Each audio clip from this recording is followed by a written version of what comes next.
আমরা বিরতির আগে কথা বলছিলাম অ্যান্টিনেটাল চেকআপের গুরুত্ব নিয়ে, এবং একজন গর্ভবতী মাকে সর্বোচ্চ কয়টি অ্যান্টিনেটাল চেকআপ নেওয়াটা অত্যন্ত জরুরি?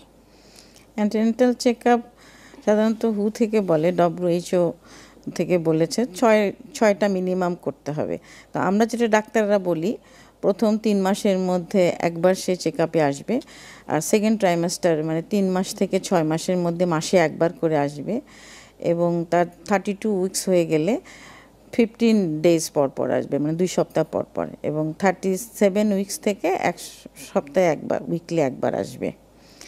তো অ্যান্টিনেটাল চেকআপের গুরুত্ব অনেক।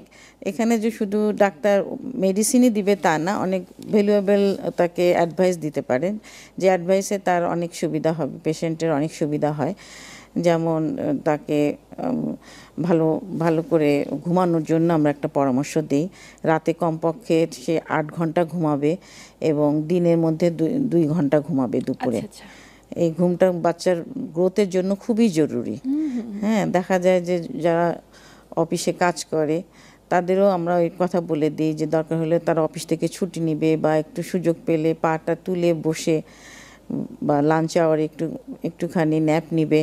এটা না করলে পরে দেখা যায় পরবর্তীতে সমস্যা হয়ে যায়, বা বাচ্চা লো বার্থ ওয়েট হয়ে যায়। তারপরে আমরা একটু তাকে হালকা এক্সারসাইজ করতে বলি, বা এক্সারসাইজের মধ্যে ভালো হয় হাঁটা, সমান জায়গার মধ্যে সে যদি হাঁটে, ঘরের মধ্যেই হাঁটলো, বা 10 মিনিট হেঁটে একটু রেস্ট নিল, আবার সে একটু হাঁটলো। তো হাঁটাহাঁটি না করলে এখন দেখা যায় যে আমাদের শহরের মেয়েরা এমন, তারা সব সময় ল্যাপটপ বা ফোন নিয়ে পরিশ্রমটি একদমই করা হয় না, একদম কাজ করে না, তাদের এই কারণে হাঁটার পরামর্শ দিয়ে থাকেন। এই বিষয়ে আরো বিস্তারিত জানবো।